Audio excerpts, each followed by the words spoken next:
बंदी छोड़ सतगुरु रामपाल जी परमेश्वर जी की जय हो। परमपिता परमात्मा सारी सृष्टि के रचनहार, कुल मालिक, असंख्य ब्रह्मांडों के स्वामी, जगत गुरु, तीनों लोकों में प्रवेश करके सबका धारण पोषण करने वाले राजाधिराज, आत्माधार, नाथों के नाथ, देवों के देव महादेव, सर्वेश्वर महेश्वर, मृत्युंजय, अजरो अमर, आदि अनादि सनातनी प्रभु, जगत पिता जगदीश्वर, श्री श्री 1008 की उपाधि के वास्तविक अधिकारी, अकाल मूर्त शब्द स्वरूपी राम वासुदेव, सर्वगतम ब्रह्म, परम पूज्य, प्रथम पूज्य, परम संत, परम पुरुष, परम धनी, परम दयालु, सत्य कबीर, हक्का कबीर, अल्लाहु कबीर, अल्लाहु अकबर, बाखबर, अल्लाह ताला, जगत के तारणहार, जगत के मुक्तिदाता, जगत के जगन्नाथ, हारे के सहारे, हिंदुओं के राम, मुसलमानों के अल्लाह, सिखों के वाहिगुरु, ईसाइयों के मसीह, दया के सागर दयानिधि, करुणा के सागर करुणानिधि, स्वयंभू परिभू, संकट मोचन, कष्ट हरण, मंगल करण, दुख भंजन, अविगत कबीर, निर्विकार निर्विषम परमात्मा, अलय अलेख सतगुरु, आदि अनादि सतगुरु, असली मर्यादा पुरुषोत्तम, असली राम, असली कृष्ण, असली घनश्याम, असली मुरारी, राजाओं के राजा, महाराजाओं के महाराजा, शहंशाहों के शहंशाह, सम्राटों के सम्राट, भगवानों के भगवान, अल्लाहों के अल्लाह, प्रभुओं के प्रभु, मसीहाओं के मसीह, सच्चे वाहिगुरु, बाबाओं के बाबा, पीरों के पीर, सेठों के सेठ, जगत सेठ, सावलसा सेठ, सर्वगुण संपन्न, अनंत कोटि कलाओं के स्वामी, अनंत कोटि ब्रह्मांडों के नायक, योगियों में महायोगी, ध्यानियों में महाध्यानी, सिद्धों में परम सिद्ध, ज्ञानियों में तत्व ज्ञानी, ब्रह्म ज्ञानी, महाज्ञानी, परम ज्ञानी, सर्वश्रेष्ठ ज्ञानी, विज्ञानी, युवा कबीर, समर्थ कबीर, असंवाद, अमित ओझा, सच्चे रहनुमा, करीम अल्लाह, सुभान अल्लाह, दुनिया के अंतिम पैगंबर, 8 सितंबर 1951 से गांव धनाना, जिला सोनीपत, हरियाणा, भारतवर्ष की पवित्र भूमि पे प्रकट रियल कल की भगवान, श्री नारायण साकार हरि, श्री बाबा साहेब, संत श्रोमणी सतगुरु रामपाल जी परमेश्वर जी के चरण कमल में साध संगति से जुड़े हुए आप और हम सभी सत्सेवक भाई बहनों का अनंत कोटि दंडोत प्रणाम। सत्साई भाई और बहनों,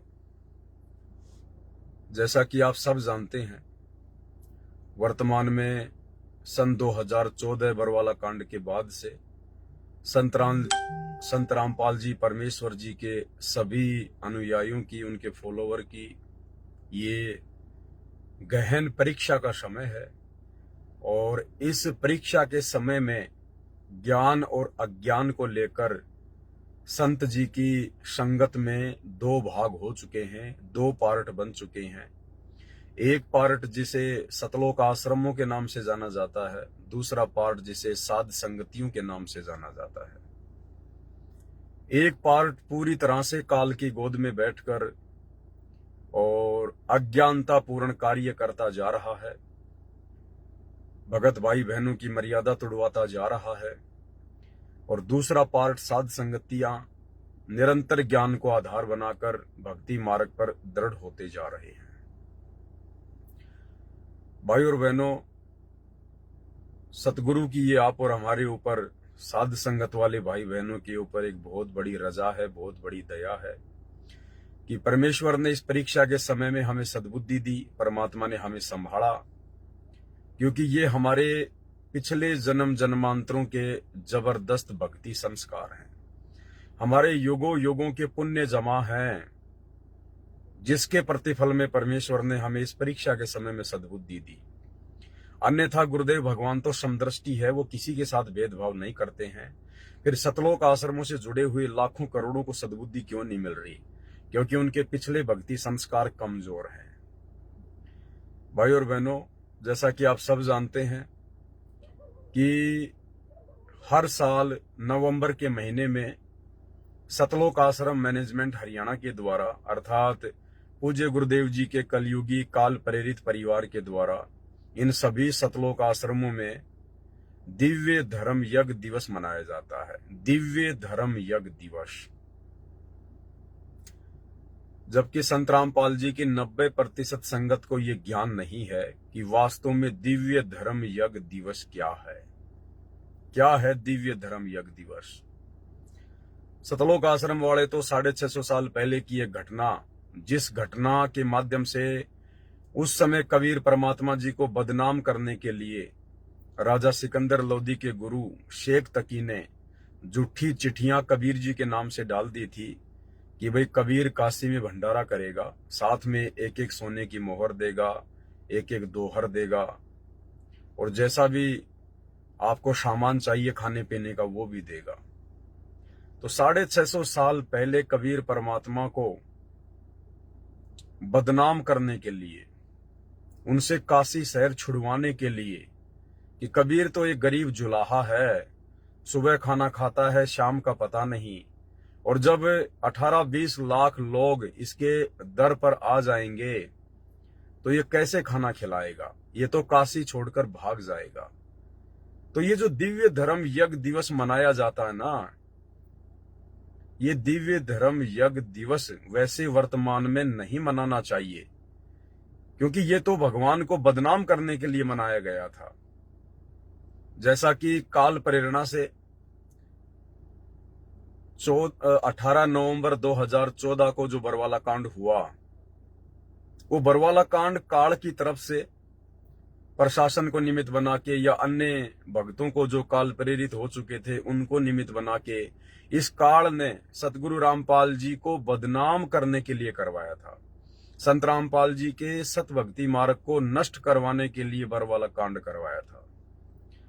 अब यदि कोई हर साल बरवाला कांड की याद में कोई यज्ञ मनाए, कोई दिवस मनाए, तो ये उन भक्तों की महामूर्खता को जाहिर करता है।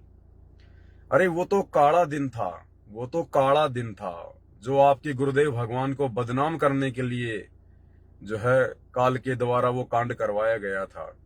अरे उस काले दिन को क्या याद करना, उस काले दिन को क्या याद करना, वो तो काल प्रेरणा से था, मनवश भक्तों के द्वारा करवाया गया वो कांड था, गुरु को बदनाम करवाने के लिए करवाया गया वो कांड था। इसलिए उस कांड को यदि हर साल कोई मनाए एक यज्ञ के रूप में, एक बहुत बड़े धार्मिक अनुष्ठान के रूप में, तो ये मनाने वालों की सबसे बड़ी आध्यात्मिक अज्ञानता को दर्शाएगा। ठीक इसी प्रकार वर्तमान में सतगुरु रामपाल जी परमेश्वर जी के कलयुगी परिवार के द्वारा, जिनको तत्व ज्ञान की छींट भी नहीं है, और इन लोगों के द्वारा जो नवंबर के महीने में दिव्य धर्म यज्ञ दिवस मनाया जाता है कि 650 साल पहले परमात्मा ने भंडारा किया था, 18 लाख लोगों को भंडारा करवाया था। बस तुम्हें इतना ही याद है? अरे 18 लाख लोग क्या है वो परमात्मा के लिए? वो परमात्मा तो तीनों लोकों में असंख्य आत्माओं को रोजाना दिन में 3 बार भंडारा करवाता है। तीनों लोकों में प्रवेश करके जो परमात्मा सबका भरण पोषण करता है, अरे उस परमात्मा का तुम 18 लाख लोगों के लिए करवाए गए भंडारे को तुम लोग जो है संगत में इस प्रकार से बढ़ा चढ़ा के अपने धार्मिक धंधे के रूप में पेश कर रहे हो। वो परमात्मा तो प्रतिदिन असंख्य युगों से, जब से सृष्टि रची गई है, ये तो असंख्य आत्माओं को रोजाना भंडारा करवा रहा है, रोजाना। तो भाई और बहनों, ये जो सतलोक आश्रमों में दिव्य धर्म यज्ञ दिवस के नाम पे जो ड्रामेबाजी चल रही है, ये काल प्रेरणा से जो पाखंड शुरू कर रखा है, ये असल में दिव्य धर्म धंधा दिवस है। ये दिव्य धर्म धंधा दिवस है, धंधा दिवस है। संत रामपाल जी की नादान संगत को इन धार्मिक अनुष्ठानों के नाम पर मूर्ख बनाकर और ये धार्मिक धंधा किया जा रहा है। अन्यथा 650 साल पहले जिस भंडारे की याद में, जिस भंडारे के नाम पर वर्तमान में दिव्य धर्म यज्ञ दिवस मनाया जा रहा है, अरे वो भंडारा तो हमारे परमात्मा को बदनाम करवाने के लिए जो है वो करवाया गया था, बदनाम करने के लिए। वो तो परमात्मा ने दया बख्शी, वो तो समर्थ थे, अपने समर्थता उन्होंने दिखाई, अन्यथा उनको तो बदनाम करवाने के लिए वो ड्रामा किया गया था शेख तकी के द्वारा। और वही ड्रामा वर्तमान में सतलोक आश्रम वालों ने शुरू कर दिया है। उसी परमात्मा के नाम की आड़ में, संत रामपाल जी के नाम की आड़ में। तो भाई और बहनों, ये टोटली धर्म को धंधा बनाया जा रहा है, टोटली धर्म को धंधा। असल में दिव्य धर्म यज्ञ दिवस क्या है, इसकी तो किसी को पहचान ही नहीं है, किसी को जानकारी ही नहीं है, क्योंकि ये काल की 21 ब्रह्मांड की सृष्टि है और यहां पर परमात्मा खुद भी आकर अंत में रोता है। अंत में भगवान को भी रोना पड़ता है, माथे पे थप्पी मारनी पड़ती है कि मैं किन मूर्खों के साथ में माथा पच्ची कर रहा हूं। इतना ज्ञान समझा दिया, इतना बता दिया, उसके बावजूद भी इनके समझ में नहीं आ रहा कि हमारे को असल में करना क्या चाहिए। समय निकलता जा रहा है और ड्रामेबाजी में लोगों को आनंद आता है। तो अंत में परमात्मा भी रोता है इस गंदे लोक में कि मैं रोवत हूं सृष्टि को, ये सृष्टि रोवे मोहे, और गरीब दास इस वियोग को समझ न सकता कोई। अब असल में दिव्य धर्म यज्ञ दिवस क्या है जो भक्तों ने रोजाना मनाना चाहिए? अरे तुम तो साल में एक बार दिव्य धर्म यज्ञ दिवस मनाकर निफराम हो गए। बस वो परमात्मा क्या साल में एक बार ही भोजन करवाता है क्या? क्या एक बार ही भंडारा करवाता है क्या वो परमात्मा साल में? अरे वो तो रोजाना दिन में 4-4, 5-5 बार असंख्य ब्रह्मांडों में असंख्य प्राणियों को भंडारा करवा रहा है। अब ये असल में दिव्य धर्म यज्ञ दिवस क्या है? भाई और बहनों, गीता जी अध्याय 3 श्लोक नंबर 13 के अनुसार जो साधक अपने गुरु को इष्ट रूप में मानकर उनकी पूजा करेगा और जो परमात्मा के विधि विधान अनुसार गुरु को ही इष्ट मानकर प्रतिदिन जो अपने गुरुदेव को भोग लगाएगा और गुरुदेव के भोग लगने के बाद जो बचा कुछ अन्न है वो प्रसाद रूप में खाएगा, भंडारे के रूप में खाएगा, असल में वो दुनिया का सबसे बड़ा दिव्य धर्म यज्ञ दिवस है। ये सबसे बड़ा दिव्य धर्म यज्ञ दिवस है। ये है वो शास्त्र अनुकूल सत भक्ति दिव्य धर्म यज्ञ दिवस। तो इस पूरी सृष्टि में, 21 ब्रह्मांड में और इस पृथ्वी पर वर्तमान में यदि वास्तव में कोई दिव्य धर्म यज्ञ दिवस मना रहा है, प्रतिदिन मना रहा है, परमेश्वर के विधि विधान अनुसार मना रहा है, तो केवल सत्सेवक भाई बहन है जो गीता जी अध्याय 3 श्लोक 13 के अनुसार अपने गुरु को ही इष्ट मानकर प्रतिदिन उन्हें भोग लगाते हैं। वो सबसे बड़ा दिव्य धर्म यज्ञ दिवस है। उससे बड़ा दिव्य धर्म यज्ञ दिवस सृष्टि में कोई दूसरा नहीं है। और उन आश्रमों में केवल दिव्य धर्म यज्ञ दिवस के नाम पे धार्मिक धंधा किया जा रहा है। वहां गुरुदेव को इष्ट मानकर भोग नहीं लगाया जाता है, वहां गुरु को परमात्मा मानकर भक्ति नहीं की जाती है, वहां इष्ट माना जाता है। कबीर जी 650 साल पहले जिस रूप में आए थे उस रूप से मिलती जुलती एक हाथ से बनाई हुई नकली काल्पनिक मुर्दा फोटो, उस कागज के टुकड़े को भगवान मानकर कि भाई ये कबीर जी की फोटो है, उस नकली कबीर को भगवान मानकर सिर्फ काल प्रेरणा से ड्रामेबाजी की जा रही है। भगत भाई बहनों का अनमोल समय बर्बाद करवाया जा रहा है।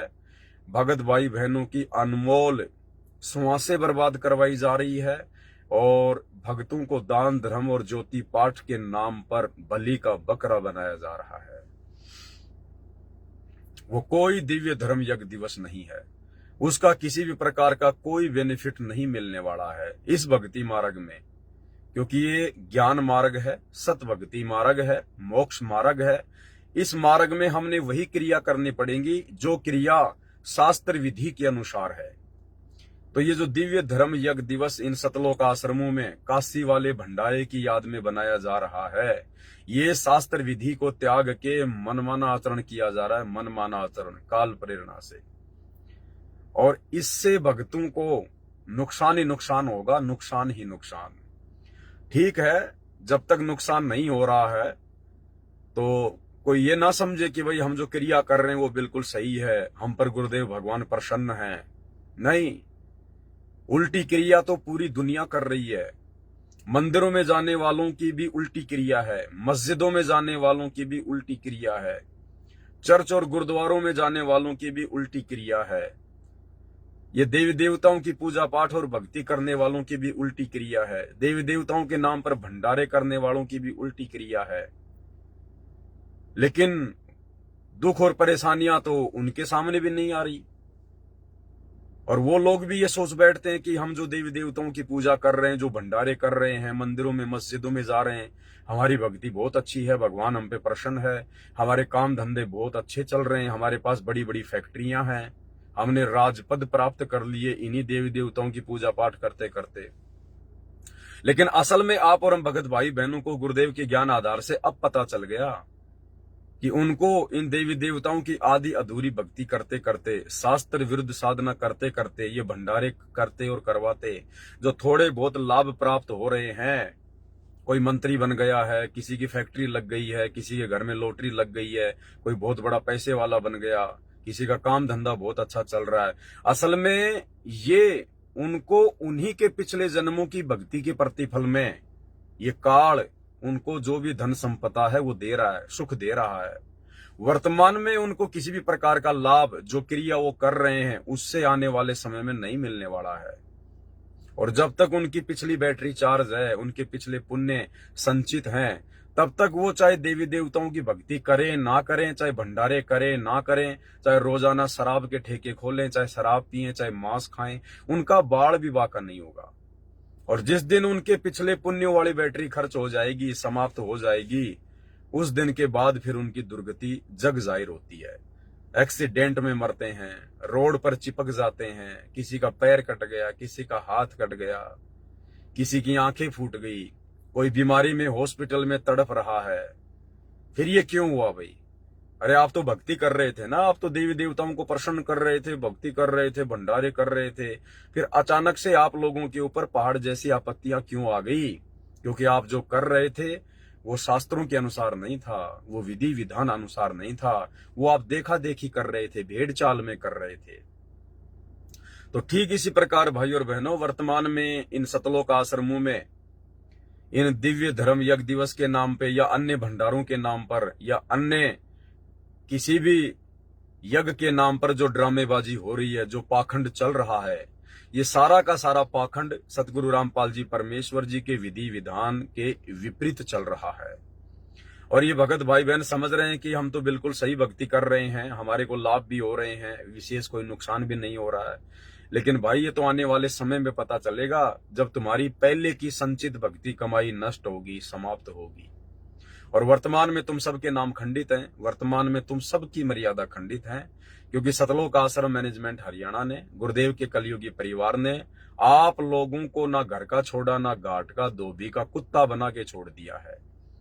इस बात का आभास हम सत्सेवकों को है, क्योंकि हम परमेश्वर के भक्ति विधि विधान अनुसार भक्ति करते हैं, हम परमेश्वर के सत्संग ध्यान से सुनते हैं, इसलिए हमें पता है कि भक्ति मार्ग में कौन से कर्म करने योग्य हैं और कौन से कर्म ना करने योग्य हैं। तो भाई और बहनों, आप और हमारा परम सौभाग्य है, क्योंकि परमात्मा जब धरती पर आते हैं तो चुनिंदा आत्माओं के ऊपर ही अपनी विशेष रजा करते हैं। मालिक कहते हैं ना कि भाई गोता मारूं स्वर्ग में, जा बैठूं पाताल, और गरीब दास ढूंढता फिरूं अपने हीरे मोती लाल।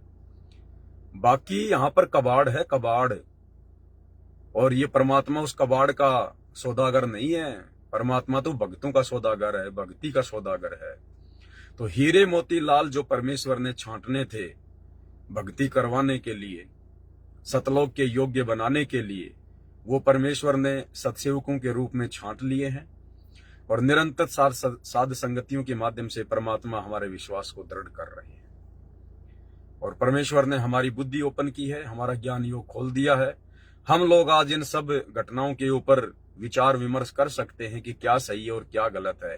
अन्यथा लाखों की संगत को अभी कुछ नहीं पता कि वो क्या कर रहे हैं, भेड़ चाल में चल रहे हैं। तो सबसे बड़ा दिव्य धर्म यज्ञ दिवस वर्तमान में सतगुरु रामपाल जी की संगत में साध संगतियों से जुड़े हुए सत्सेवक भाई बहन मना रहे हैं, और रोजाना मना रहे हैं, और दिन में 2-2 बार, 3-3 बार, 4-4 बार मना रहे हैं। सुबह 7-8 बजे परमेश्वर को भोग लगता है नाश्ते का, सुबह सुबह उठते ही हम लोग दिव्य धर्म यज्ञ दिवस मनाते हैं। फिर 11-12 बजे के आसपास, या जैसा भी जिसकी व्यवस्था है, 10 बजे या 9 बजे गुरुदेव भगवान को इष्ट रूप में मानकर उनको भंडारे का भोग लगाया जाता है भोग की आरती के साथ में। तो दोपहर में भी हम लोग दिव्य धर्म यज्ञ दिवस मनाते हैं। फिर शाम को 4-5 बजे के आसपास गुरुदेव को फल फ्रूट का या जूस का या मेवे राम का, जैसा भी जिसकी व्यवस्था है, भोग की आरती के साथ इष्ट रूप में मानकर भोग लगाया जाता है। हम लोग शाम के समय भी दिव्य धर्म यज्ञ दिवस मनाते हैं। और फिर रात्रि 7-8 बजे के आसपास फिर परमेश्वर को भंडारे का भोग लगता है भोग की आरती के साथ इष्ट रूप में मानकर। फिर रात्रि में भी हम लोग दिव्य धर्म यज्ञ दिवस मनाते हैं। तो असल में यदि कोई दिव्य धर्म यज्ञ दिवस मना रहा है तो सतगुरु रामपाल जी के साथ संगति से जुड़े हुए फॉलोवर हैं। अन्यथा भाई और बहनों, हर जगह ड्रामेबाजी हो रही है, पाखंडबाजी हो रही है। ये परीक्षा का समय है। सतगुरु रामपाल जी भगवान किसी को कुछ नहीं कहेंगे। जो जैसा करेगा अंत में उसका परिणाम उसके सामने रख देंगे कि बेटा देखो, मैंने तो समझा दिया था, 30 साल से मैंने ज्ञान दिया, अब मैंने सत्संग कर दिए तो सुनने तो तुम्हें पड़ेंगे ना। ये थोड़ी कि गुरु सत्संग करेगा और गुरु ही सुनेगा। अरे गुरु ने सत्संग कर दिए अपने भक्तों को सुनने के लिए, विचार विमर्श करने के लिए, उन सत्संगों पर अमल करने के लिए, चिंतन मनन करने के लिए। वो लाखों की संगत ने किया नहीं। तो परमात्मा कह देगा बेटा मैंने तो मेरी तरफ से कोई कमी छोड़ी नहीं थी, कमी रही तो तुम्हारी रही, सत्संग सुनने की, चिंतन मनन करने की, निष्कर्ष निकालने की। अब मेरी क्या गलती है? जैसा तुमने बीज बोया है अब फल तो वैसा ही लगेगा और वैसे ही परिणाम फिर इस संगत को भोगने पड़ेंगे। तो भाई और बहनों, आप ये ना सोचो कि परमात्मा धरती पे आता है तो उस समय पूरे प्राणियों को सतलोक ले जाता है, सबको पार कर ले जाता है। परमेश्वर की अमर वाणियां जो आज हमें दी गई हैं तीनों समय की आरतियों में, ये चुनिंदा वाणियां हैं।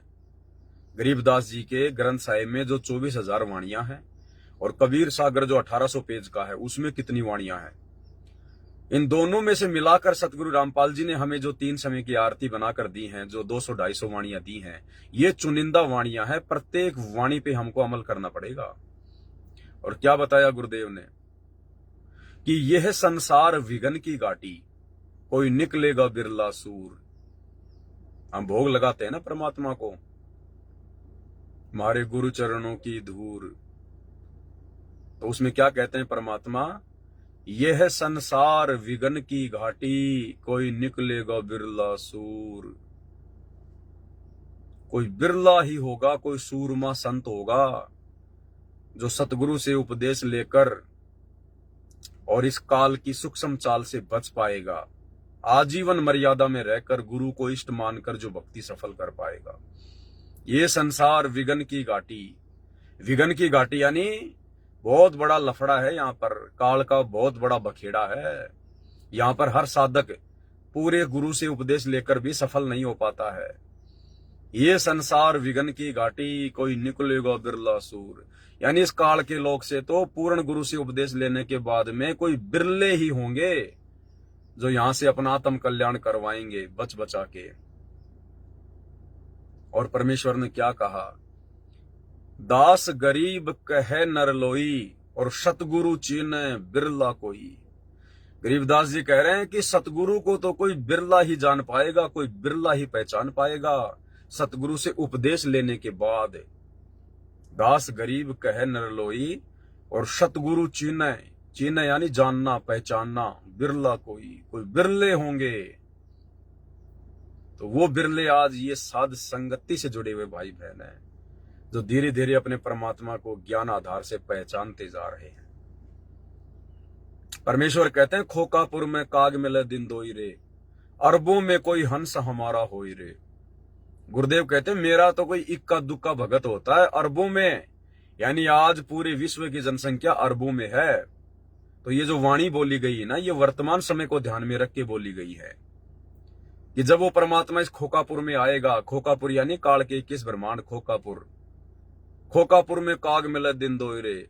तो परमात्मा कहते हैं यहां पर भगत तो मेरे बहुत ज्यादा हो जाएंगे, फॉलोवर तो मेरे करोड़ों में अरबों में हो जाएंगे, लेकिन उनमें से मेरे भगत कितने होंगे जो सतलोक जाने के लिए तैयार रहेंगे। तो परमेश्वर कहते हैं खोकापुर में काग मिले दिन दोई रे, अरबों में कोई हंस हमारा होई रे। करोड़ों में अरबों में परमात्मा के कोई बच्चे होंगे जो अपने आत्म कल्याण के लिए इस काल की सूक्ष्म चाल से बच बचा के अपनी भक्ति को आजीवन मर्यादा में रह के प्रफुल्लित करेंगे। बहुत भयंकर लफड़ा है भाई और बहनों, बहुत भयंकर। और इससे केवल वही बच सकता है, वही साधक बच सकता है जिस साधक पर उसके गुरुदेव भगवान की असीम कृपा होगी, असीम, एंडलेस कृपा। और वो एंडलेस कृपा, वो असीम कृपा केवल साध संगति से जुड़े हुए सत्सेवक भाई बहनों के ऊपर। तो भाई और बहनों, हम इस दया को इसी प्रकार से बना के रखें। और ये कबीर सागर के सरलार्थ के ऊपर जो परमात्मा वीडियो बनवा रहे हैं, एक एक वीडियो भाई और बहन, एक एक वीडियो, इन वीडियो की कोई कीमत नहीं है, कोई कीमत नहीं है। अगर ये तीनों लोक भी एक तरफ रख दिए जाए, पृथ्वी, पाताल और आकाश, ये स्वर्ग लोक, और ये सात संगति का एक एक वीडियो अगर एक तरफ रखा जाए, तो इन तीनों लोकों का वजन कम है, क्योंकि ये तीनों लोग तो जेल हैं। और ये सात संगति के वीडियो हमारे विश्वास को बढ़ाकर हमें जेल से बाहर निकालने में हमारी मदद करेंगे। तो वार एंड पार नहीं है सतगुरु रामपाल जी भगवान की रजा का, जो रजा उन्होंने सत्सेवकों के ऊपर बख्शी हुई है। तो आज का जो वीडियो है 12 नवंबर का, बहुत ही ज्यादा इंपॉर्टेंट है, बहुत ही ज्यादा महत्वपूर्ण है। और गुरुदेव के छोटे कलयुगी बेटे मनोज का जो इंटरव्यू आया है, उस इंटरव्यू को माध्यम बनाकर ये वीडियो आप भाई बहनों के लिए बनाया गया है। आप लोगों को भली भांति देखने के बाद ज्ञान होगा कि गुरुदेव का परिवार बिल्कुल अंधकार में जी रही है, बिल्कुल अंधकार में। मतलब रत्ती भर भी ज्ञान नहीं है उन लोगों को, गुरुजी के बेटा बेटी भाई बंधु रिश्तेदारों को, इन कोऑर्डिनेटरों को रत्ती भर भी तत्व ज्ञान की छींट नहीं है, रत्ती भर भी। खुद उस मनोज के इंटरव्यू से आप लोगों को साबित कर देंगे। अरे घर में परमात्मा आया हुआ है, घर में भगवान आया हुआ है, और ये लोग अंधेरे में। सही कहा है वो कहावत है कि दीपक नीचे हमेशा अंधेरा रहता है, दीपक के नीचे उसकी रोशनी नहीं जाती, अंधेरा रहता है, और आसपास में दीपक रोशनी कर देता है। तो सतगुरु रामपाल जी के आसपास रहने वाले उनके बेटा बेटी भाई बंधु रिश्तेदार, बड़े बड़े परम भगत जो आश्रम में साथ में रहते थे, वो अंधेरे में जी रहे हैं। पहले भी अंधेरे में जी रहे थे, वर्तमान में भी अंधेरे में जी रहे हैं। और दूर दूर के भगत भाई बहन परमेश्वर के ज्ञान को समझकर, ज्ञान को आधार बनाकर अपना जीवन सफल कर रहे हैं। तो भाई और बहनों, एक बहुत बड़ी रजा गुरुदेव ने बख्शी है आप और हमारे ऊपर, क्योंकि 35 साल हो गए इस मनोज ने कभी अपना इंटरव्यू नहीं दिया। लेकिन जैसे कबीर सागर के सरलार्थ के ऊपर वीडियो बनने शुरू हुए, और आपने देख लिया होगा भाई और बहनों, जो प्रकरण कबीर सागर के सरलार्थ में चल रहा है, उस प्रकरण के अनुसार उस मनोज के वीडियो की अति आवश्यकता थी, अति आवश्यकता। तो ये सतगुरु रामपाल जी परमेश्वर जी ने उस मनोज में प्रेरणा करके और जबरदस्ती वीडियो बनवाया, जबरदस्ती। अन्यथा काल ये वीडियो नहीं बनने देता। ये आप और हमारे लिए परमात्मा ने रजा बख्शी है। ये सोने पे सुहागा कर दिया परमात्मा ने, सोने पे सुहागा। तो भाई और बहनों, ये सात संगति की वीडियो ये वर्तमान में आप और हमारे लिए देखना अति आवश्यक है, अति आवश्यक। ये परमात्मा की विशेष रजा से बन रहे हैं, और जिन पर परमात्मा की विशेष रजा होगी वही आत्मा इन वीडियो को देखेगी पूरा ध्यान से, क्योंकि ये अंदर से हमारी आत्मा को इतना चार्ज कर देंगे, ज्ञान आधार से हमें इतना परिपक्व कर देंगे। ब्रह्मा विष्णु महेश तो छोड़ो, अगर काल और दुर्गा दोनों मिलकर भी संत रामपाल जी के उस भगत को तोड़ने का प्रयास करें, भ्रमित करने का प्रयास करें, तो उन दोनों शक्तियों को मुंह की खाके जानी पड़ेगी। तो ये विशेष रजा गुरुदेव की। दूसरी बात दास आपको बताना चाहेगा, क्योंकि संगत को अपडेट करना बहुत अच्छी बात है। बीच बीच में बंगाल से हमारे सुरजीत दास भगत जी हैं, जो लाइव आते हैं, जानकारियां देते हैं, बहुत अच्छी बात है, दया परमात्मा की। सभी भाई बहनों को लाइव आना चाहिए, जितना भी समय मिले, आधी घंटे का, 10 मिनट का, जैसा भी है। और टॉपिक के ऊपर बात होनी चाहिए, फालतू की बातों को हमें नजरअंदाज करना चाहिए। तो मैंने अभी उनका एक पोस्टर देखा था, फेसबुक पे उन्होंने वायरल कर रखा है। उस पोस्टर में उन्होंने दास की फोटो लगा रखी है, गुरुदेव भगवान की फोटो लगा रखी है, और लिख रखा है कि जब तक सूरज चांद रहेगा, सतगुरु रामपाल जी परमेश्वर जी के साथ साथ पवन दास तेरा नाम रहेगा। उन्होंने वो पोस्टर बना के डाला है। भाई और बहनों, देखो, ये भी कहीं न कहीं वर्तमान में थोड़ी सी हमारी अज्ञानता को दर्शाता है। ये भी थोड़ी सी हमारी नादानी को दर्शाता है। क्यों दर्शाता है? क्योंकि वर्तमान में जो समय चल रहा है ये परीक्षा का समय है। सन 2014 बरवाला कांड के बाद से और जब तक सतगुरु रामपाल जी भगवान हिसार जेल से अपने मिशन को पूरा करके बाहर नहीं आ जाते हैं, तब तक ये हमारी परीक्षा का समय है, परीक्षा का टाइम है। और इस परीक्षा के समय में हमने कितना सोच समझ कर चलना है। देखो, ये दास भी आपकी तरह जीव है, एक भगत है। जैसे आप हैं वैसा ही मैं हूं, कोई अंतर नहीं है किसी भी प्रकार का। थोड़ी बहुत परमात्मा ने जो बोलने की शब्द शक्ति दी है और जिस प्रकार से परमात्मा दास को मर्यादाओं में रखते हैं ताकि मेरे द्वारा बोले गए शब्दों का अन्य भक्तों पर असर हो, ये गुरुदेव की ही रजा है, गुरुदेव की ही दया है। लेकिन मैं तो जीव हूं, मैं तो आपकी तरह भगत हूं। मेरे ऊपर भी वो सारे नियम मर्यादा लागू हैं जो आपके ऊपर हैं। और अगर मेरे से जरा सी त्रुटि हो गई, मेरे मन में किसी भी पॉइंट को लेकर किसी भी कारण से यदि मन में दोष आ गया गुरुदेव के प्रति, और यदि मैंने भक्ति त्याग दी, भक्ति छोड़ दी, तो मेरी भी मर्यादा खंडित होगी, मेरा भी नाम खंडित हो जाएगा, मैं भी परमात्मा से दूर हो जाऊंगा। फिर उस समय वो पोस्टर क्या काम का भगत जी, कि जब तक सूरज चांद रहेगा परमेश्वर सतगुरु रामपाल जी के साथ साथ पवनदास भगत का नाम रहेगा। भाई, आप लोग जो पोस्टर बना रहे हो, इस प्रकार की जो बातें आपने बनाई है, या कोई भी भाई बहन इस प्रकार की बातें सोचता है, ये अकेले सुरजीत दास जी को मैं नहीं कह रहा हूं। और क्या होता है कि परमात्मा किन्हीं आत्माओं को निमित्त बनाते हैं, परमात्मा किन्हीं आत्माओं को निमित्त बनाते हैं संगत में एक संदेशा भिजवाने के लिए। लेकिन उसके बावजूद भी उस भगत को ये विचार करना चाहिए, क्योंकि भगत ने बनाया तो अपने दिमाग लगा के है, भगत ने बनाया तो अपने हाथों से है, तो वो कर्म भी है भगत का। और परमात्मा उस भगत में इस प्रकार की प्रेरणा करके संगत में एक संदेशा भी भिजवा देते हैं। तो ये सभी के लिए है। अब कल को मान लीजिए किसी कारण से मैंने भक्ति छोड़ दी, भाई कोई अमर पट्टा तो लिखा नहीं है कि पवनदास भगत अब संत रामपाल जी को छोड़ेगा ही नहीं या उनकी भक्ति को छोड़ेगा ही नहीं। ये तो आप लोग वर्तमान में मेरे विचारों को देखकर, मेरे वीडियो देखकर, वर्तमान में गुरुदेव भगवान के प्रति जो मेरी सोच है, जो मेरे विचार हैं, ये वर्तमान में आप मेरे उन विचारों को देखकर आइडिया लगा रहे हो कि भाई पवन भगत जैसा भगत नहीं है, एक नंबर का भगत है, परमात्मा का सबसे अच्छा भगत है, परम भगत है, भगत शिरोमणि है, पता नहीं क्या क्या आप लोग बोलते हो। तो आप लोग तो वर्तमान में जो मैं क्रिया कर रहा हूं, जो मेरे विचार हैं गुरुदेव के प्रति, आप उनको देखकर आइडिया लगा रहे हो। और 2 दिन बाद में यदि मेरे विचार बदल गए तो, क्योंकि मेरे अंदर भी तो काल का सॉफ्टवेयर है, मन रूप में तो काल सबके अंदर बैठा है, नियम मर्यादा भगवान की सबके ऊपर समान रूप से लागू है। कल को अगर मेरे से मर्यादा टूट गई, मेरे मन में कोई दोष आ गया और मैं भगवान से दूर हो गया, तो मैं भी आपकी तरह फिर हो गया 2 कोड़ी का आदमी, सारा का सारा काम हो गया, मेरा बिगड़ गया। फिर उस समय वो पोस्टर क्या काम के कि भाई जब तक सूरज चांद रहेगा संत रामपाल जी के साथ साथ पवनदास का नाम रहेगा। तो भाई और बहनों, ये भी कहीं न कहीं हमारी थोड़ी कमजोरी है, नादानी है। कल को गुरुदेव भगवान के आने के बाद भी हमने किसी भी भगत के लिए इस प्रकार के शब्दों का प्रयोग नहीं करना है। क्योंकि देखो, ये परमात्मा ने जितने भी बड़े बड़े भगत बनाने थे, जो परम भगत बनाने थे, भगत शिरोमणि बनाने थे, ये बन गए पहले।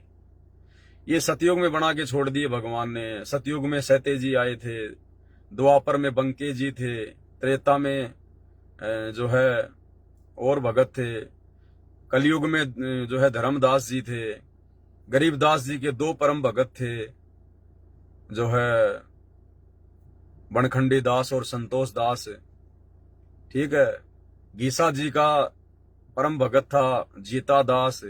नानक जी के 2 परम भगत थे, बाला और मर्दाना। भाई और बहनों, ये आज से पहले परमात्मा ने वो भगत बनाने थे, अपने बाद में भक्तों को खड़ा करना था, क्योंकि भक्ति मार्ग को और आगे चलना था। उस समय वो ठीक का समय नहीं आया था, कलयुग की पिछली पीढ़ी नहीं आई थी। इसलिए परमात्मा ने अपने जाने के बाद उन भक्तों के माध्यम से लोगों को भक्ति से जोड़ के रखना था। इसलिए परमात्मा ने वो परम भगत बनाए ताकि दुनिया उनके पीछे लगी रहे। उनकी भगवान और भक्ति में आस्था बनी रहे। अब वर्तमान में खुद परमात्मा धरती पे प्रकट है और वर्तमान में वो समय आ गया जिस समय का इंतजार परमात्मा 4 युगों से करते हैं। तो वर्तमान में परमात्मा ने किसी को परम भगत बनाने की आवश्यकता नहीं है। वर्तमान में परमात्मा ने किसी को भगत शिरोमणि बनाने की आवश्यकता नहीं है और ना कोई बनेगा वर्तमान में, ना कोई वर्तमान में कोई संत शिरोमणि बनेगा, क्योंकि परमात्मा धरती पर है। अगर उस सतगुरु रूप में आए हुए परमात्मा के अतिरिक्त यदि किसी की आस्था किसी भगत में हो गई तो फिर उस भगत का काम बिगड़ जाएगा। इसलिए परमात्मा इस भक्ति का खुद ही प्लेयर है, खुद ही रेफरी है। अब परमात्मा किसी और को यहां पर ठेकेदार नहीं बनाएगा। तो भाई और बहनों, हमने किसी भी भगत को उसके किसी भी पॉइंट से हमने विशेष महत्व नहीं देना है। हम सब परमात्मा के लिए एक समान हैं। ये गुरुदेव भगवान समदृष्टि है। जितना महत्व गुरुदेव भगवान के लिए मैं रखता हूं उतना ही आप रखते हो। जब गुरुदेव हमें सत्संगों में यहां तक बताते हैं कि वो परमात्मा चींटी में और हाथी में कोई अंतर नहीं करता है, उस परमात्मा के लिए चींटी भी उतनी महत्वपूर्ण है और हाथी भी उतना महत्वपूर्ण है। ये शरीर तो आप और हम देखते हैं। अगर किसी आदमी से अगर रात को सोते समय करवट लेते समय अगर मच्छर मर गया, और गर्मियों के महीने में 2 4 5 मच्छर तो मर ही जाते हैं बिस्तर में, लाल हम देखते हैं, वो खून वगैरह लगा रहता है। और उस व्यक्ति से, उस भगत से यदि कोई बिल्ली मर जाए उसकी मोटरसाइकिल से एक्सीडेंट होके, या कोई कुत्ता मर जाए, तो उसके बाद उसको बड़ा पछतावा होता है, वो मेरे मोटरसाइकिल से तो बिल्ली मर गई, कुत्ता मर गया, और रात को तूने 5 मच्छर मार दी। वो तो भगवान की नजर में तो चाहे वो कुत्ता मरा हो चाहे वो मच्छर मरे हो बराबर है। लेकिन हम लोग अपनी दृष्टि में आकलन लगा लेते हैं कि मच्छर मर गया तो कोई बात नहीं, और बिल्ली मर गई तो बड़ा दुख मान लेते हैं। तो ये आप और हम जीवों की दृष्टि है, लेकिन परमात्मा की दृष्टि में ऐसा नहीं है। सूक्ष्म से सूक्ष्म जीव और बड़े से बड़ा हाथी जैसा जीव उस परमात्मा की नजर में एक समान है, क्योंकि परमात्मा उनके अंदर वास करने वाले अपने अंश को देखते हैं, अपनी आत्मा को देखते हैं। परमात्मा उस शरीर को नहीं देखते। वो शरीर तो मिट्टी है, वो तो हाड़ मांस का लोथड़ा है। कल को हाथी भी मरेगा, उसका भी जो है मिट्टी बनेगी, और वो मच्छर मरेगा, उसका शरीर भी मिट्टी बनेगा। तो परमात्मा तो उस अविनाशी अपने अंश को देखते हैं, अपनी आत्मा को। तो इसी प्रकार भाई और बहनों, ये मान बढ़ाई का मार्ग नहीं है। परमात्मा ने हर प्रकार से ज्ञान देकर, हर प्रकार से समाधान देकर इस 2 कोड़ी के तुच्छ जीव पवनदास को आशीर्वाद देकर खड़ा किया है। और मैं पवनदास ऐसी गलतियां बिल्कुल भी नहीं करने वाला हूं, जैसी गलतियां गुरुदेव का कलयुगी परिवार कर रहा है, जैसी गलतियां ये कोऑर्डिनेटर कर रहे हैं मान बढ़ाई और अहंकार में आकर, और जैसी गलती वो संजय दिल्ली वाला कर रहा है अपने आप को गुरु समझकर, अपने आप को तत्वदर्शी संत समझकर। तो भाई ये पवनदास ये गलती करने वाला नहीं है। पवनदास को परमात्मा ने पहले अच्छे से ज्ञान में रंग कर मेरी औकात दिखाई है कि बेटा पहले ये देख ले तेरी औकात क्या है। अब आगे तू जो भी कुछ करेगा वो सब कुछ मेरे आदेश से करेगा, मेरी प्रेरणा से करेगा। तू करने कराने वाला कुछ नहीं है, 2 कोड़ी का जीव है। तेरे को तेरी औकात मैंने पहले अच्छे से दिखा रखी है। महीने भर पानी पतासी का ठेला लगाया करता था, तेरे मकान का किराया तक तेरे से नहीं दिया जाता था, तेरे बच्चों की फीस तक तेरे से नहीं भरी, जो है वो टाइम पे भरी जाती थी। तू काहे का तू ये मार्ग आगे बढ़ाएगा, तू काहे का भक्तों को आगे बढ़ाएगा। तो ये सारा सब कुछ गुरुदेव भगवान ने अपने आशीर्वाद से दया बख्श रखी है। इसलिए इस दास को किसी प्रकार का कोई अहंकार, कोई घमंड, कोई मान बढ़ाई या किसी भी प्रकार की कोई पब्लिसिटी की भूख नहीं होती है, क्योंकि पता है भाई और बहनों, अगर जरा सी मान बढ़ाई आ गई, अगर जरा सा अहंकार आ गया, जरा सी मान बढ़ाई आ गई, किसी भगत के द्वारा मेरी बढ़ाई करने पर अगर मेरे अंदर अगर वो गुब्बारे की तरह हवा भर गई, तो मैं तो फिर जीव का जीव हूं, 21 ब्रह्मांड में रह जाऊंगा। अगर सतलोक नहीं गया तो फिर क्या फायदा ये इतना संघर्ष करने का, ये हजारों वीडियो बनाने का, दिन रात लाइव आके आप लोगों को समझाने का, आंखें खराब करने का, गला खराब करने का। अगर सतलोक ही नहीं जा पाया तो, अगर उसी मान बढ़ाई में अगर वापस उलझ गए, तो जिस मान बढ़ाई के कीचड़ से परमात्मा निकाल कर लाए, तो हमारा टारगेट तो सतलोक जाने का होना चाहिए। सेवा चाहे परमात्मा हमसे कुछ भी ले ले, कितनी भी ले ले, कैसी भी ले ले, वो मालिक की अपनी मौज है, मालिक की अपनी मौज है, वो किसको क्या सेवा देगा, किससे क्या अपना काम करवाएगा, किसको निमित्त बनाएगा, वो पार्ट अलग है। उस पार्ट को अपनी भक्ति से शामिल ना करो। आप बहुत बड़े भगत हैं, बहुत बड़ी सेवा करते हैं, आपके ऊपर गुरुदेव ने बहुत बड़ी दया जो है बरसा रखी है। अगर ये सारी चीजें सोचकर यदि आप भक्ति पर लगे रहोगे तो भाई और बहनों फिर काल साथ में हवा भरता रहेगा। हमने उन सेवाओं को साइड में रखना पड़ेगा कि ये मेरे बस की बात नहीं है सेवा करना। अरे भगवान की सेवा जीव कर देगा। भगवान की सेवा कभी जीव कर सकता है क्या? जीव को कल को पैरालाइसिस हो जाए, लकवा मार जाए, मुंह खुला का खुला रह जाएगा, पूरे शरीर में लकवा मार जाएगा, अधरंग मार जाएगा, पैरालाइसिस हो जाएगा पूरा शरीर। वो जीव खुद के हाथ से अपने लेटरिन भी साफ नहीं कर सकता, वो बाथरूम भी नहीं कर सकता। वो जीव खुद, घर वाले उसकी पैंट खोल के उससे बाथरूम करवाएंगे, उसके मुंह में रोटी का टुकड़ा भी वो घर वाले डालेंगे। तो जीव की क्या औकात है? किस बात की मान बढ़ाई, किस बात का इंकार? ये शरीर अगर ठीक ठाक चल रहा है तो गुरुदेव भगवान के आशीर्वाद से चल रहा है, उनके रहमो करम पे चल रहा है। ये मिट्टी है, 2 मिनट में इधर उधर हो जाएगी।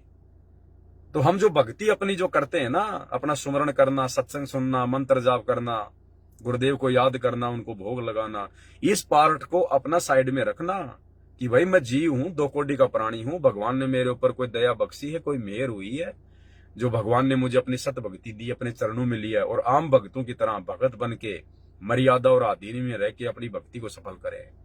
और बाकी जो सेवा यदि परमात्मा आपको एक्स्ट्रा देता है संगत में, तो वो सेवाएं अलग हैं। उसके लिए भी गुरुदेव का बार बार धन्यवाद करो कि परमात्मा आप तो मेरे एक्स्ट्रा शुभ कर्म बनवा रहे हो। हे परमात्मा, लगता है मेरे पास मेरी पिछली भक्ति इतनी ज्यादा नहीं है और ना वर्तमान में मैं पूरी भक्ति जो है वो कर पा रहा हूं, इसलिए आप जी ने मेरे को एक्स्ट्रा ये सेवा दी है ताकि मेरी भक्ति सफल हो सके, ताकि मेरी भक्ति सफल हो सके।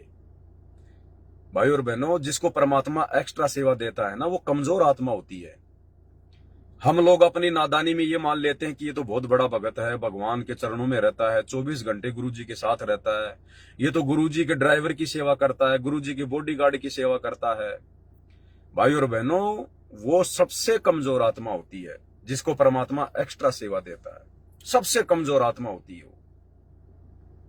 जिस प्रकार से हम अपने बच्चों को स्कूल में भेजते हैं और जिन बच्चों को टीचर ट्यूशन लगाने की सलाह देते हैं कि जी आप अपने बच्चे को ट्यूशन लगाइए, इसको एक्स्ट्रा पढ़ाई पढ़ाइए, वो ट्यूशन उसी बच्चे को एक्स्ट्रा दिया जाता है जो बच्चा टीचर से नहीं समझ पाता है, जो बच्चा अन्य बच्चों की तुलना में पढ़ाई में कमजोर होता है। ट्यूशन हमेशा उसी बच्चे का लगाया जाता है। और जो बच्चा स्कूल में पढ़ाई गई बातों को ढंग से पढ़ लेता है, टाइम पे अपना होमवर्क कर लेता है, उस बच्चे का ट्यूशन नहीं लगाया जाता। अब कोई ये सोच ले कि यार ये तो देखो स्कूल में भी पढ़ता है, स्कूल के बाद में 2 घंटा ये तो ट्यूशन भी जाता है, ये तो बहुत माइंडेड आदमी है, बहुत आगे बढ़ेगा। नहीं, अरे वो तो कमजोर है, उसकी पढ़ाई की पूर्ति करवाने के लिए उसको ट्यूशन लगाया गया है। तो ठीक इसी प्रकार भाई और बहनों, गुरुदेव ने हमें जो भक्ति दे दी है, उस भक्ति के अलावा यदि परमात्मा किसी आत्मा को और अन्य सेवा देता है तो भाई और बहनों वो आत्मा कमजोर है। परमात्मा उसकी भक्ति को बढ़ाना चाहते हैं, उसको अन्य भक्तों की श्रेणी में लाना चाहते हैं, अन्य भक्तों के बराबर खड़ा करना चाहते हैं।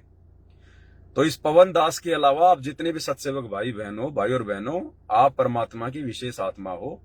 आप लोगों को एक्स्ट्रा ट्यूशन की आवश्यकता नहीं है, एक्स्ट्रा पढ़ाई की जरूरत नहीं है।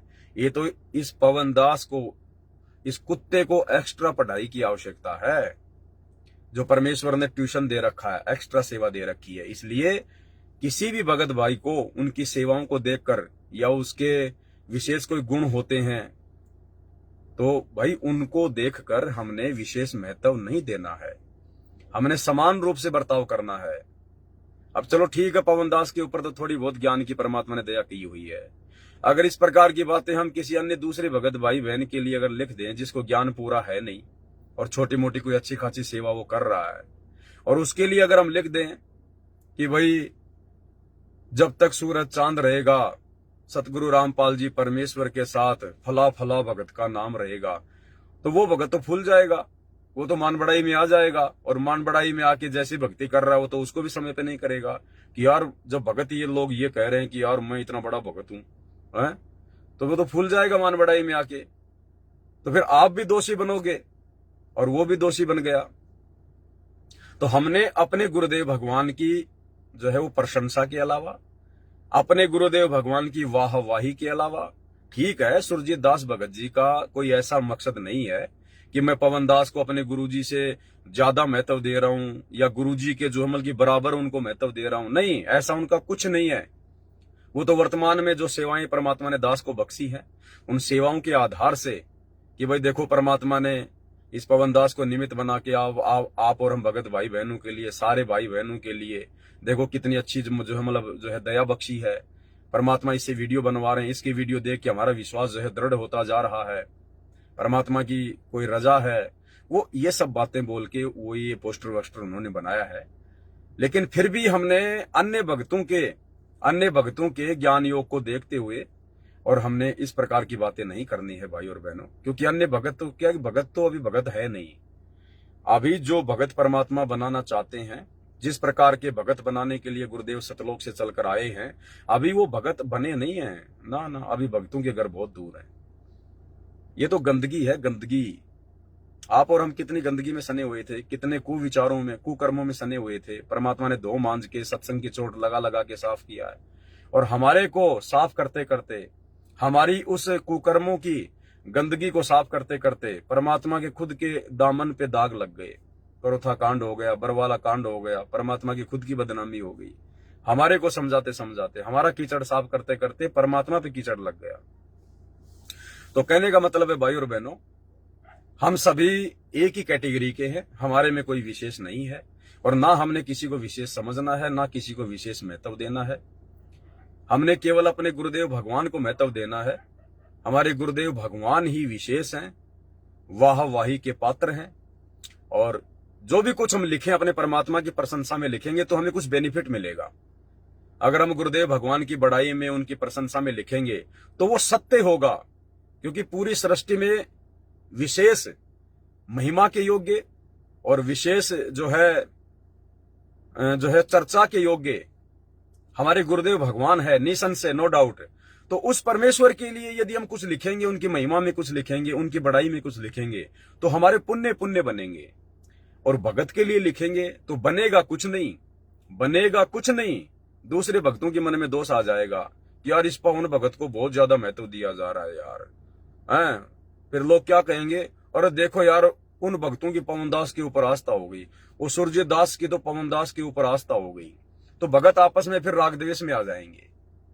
तो इसलिए हमने इस प्रकार की गलतियां नहीं करनी है भाई और बहनों। देखो ये सारी बातें परमात्मा नहीं बताएंगे, परमात्मा के पास इतना समय नहीं होता है।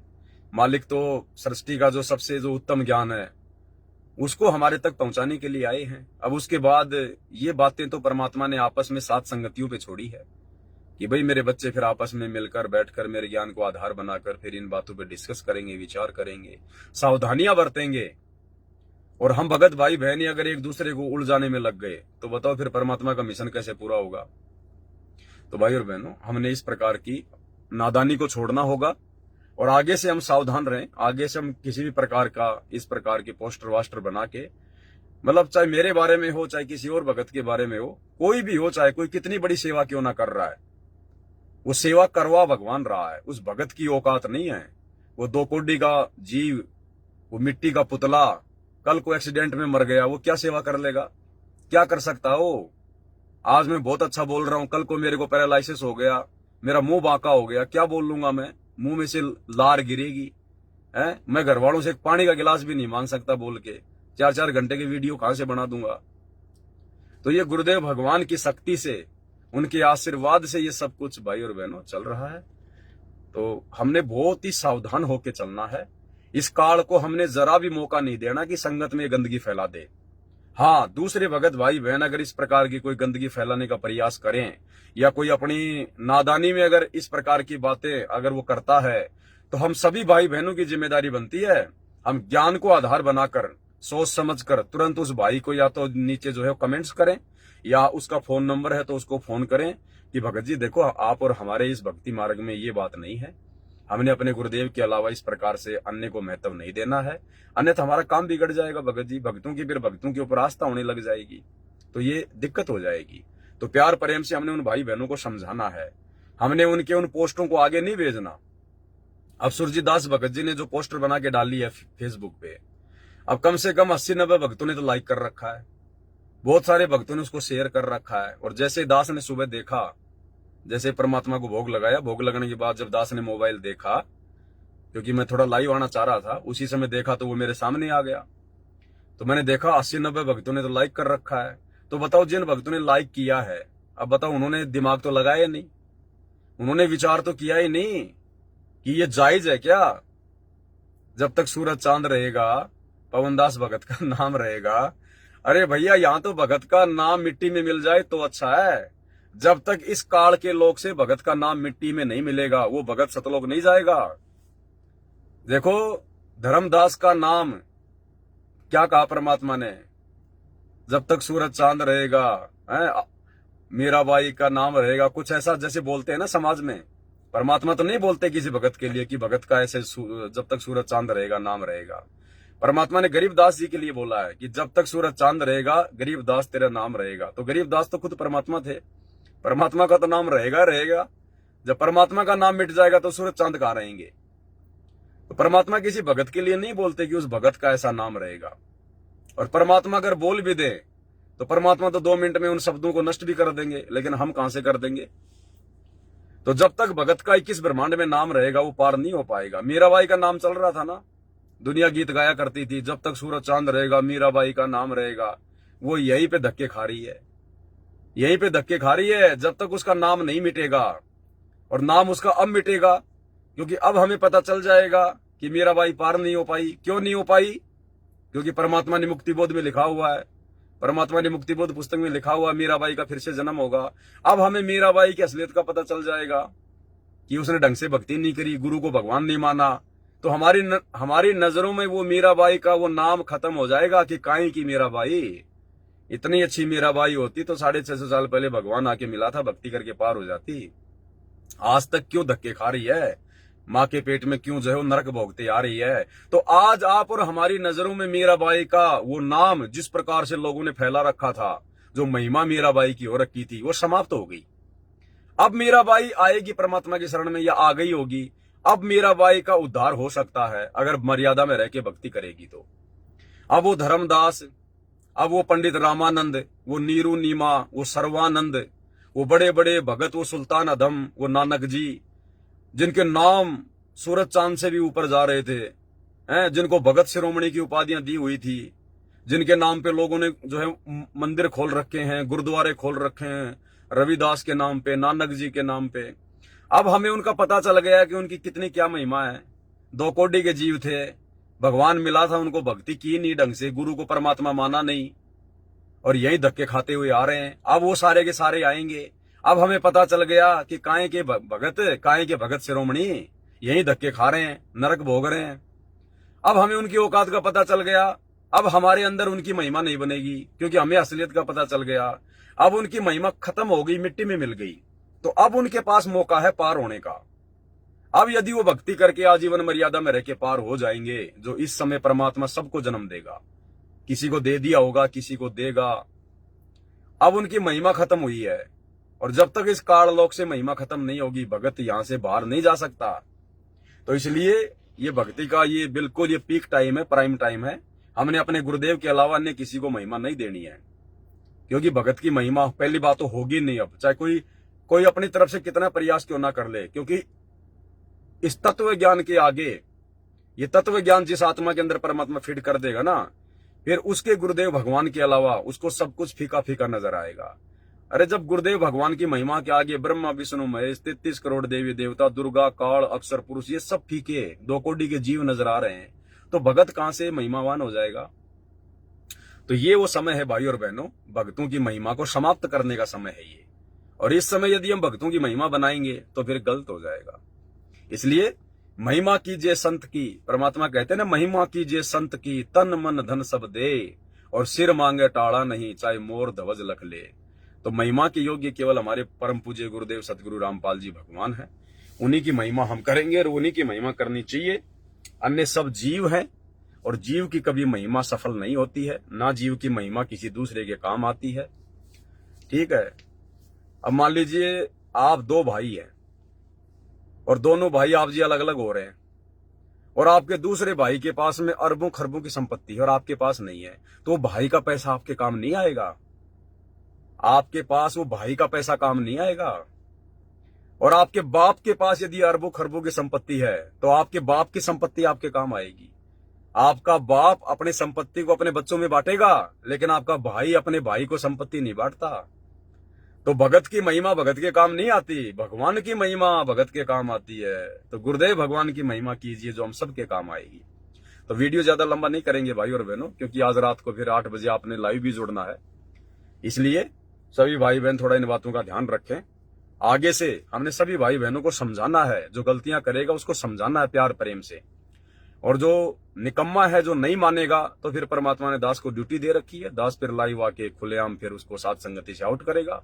उसके बाद उसकी मर्जी, भक्ति करे छोड़े भाड़ में जाए जो मर्जी करे, लेकिन सात संगतियों में फिर उनके लिए आगे से कोई जगह नहीं होगी। तो इसी के साथ दास लाइव समाप्त करता है। बंदी छोड़ सतगुरु रामपाल जी भगवान की जय हो। कोई ऑप्शन आ गया अलग से, एंड हो नहीं रहा। हाँ अब हो जाएगा। सत साई।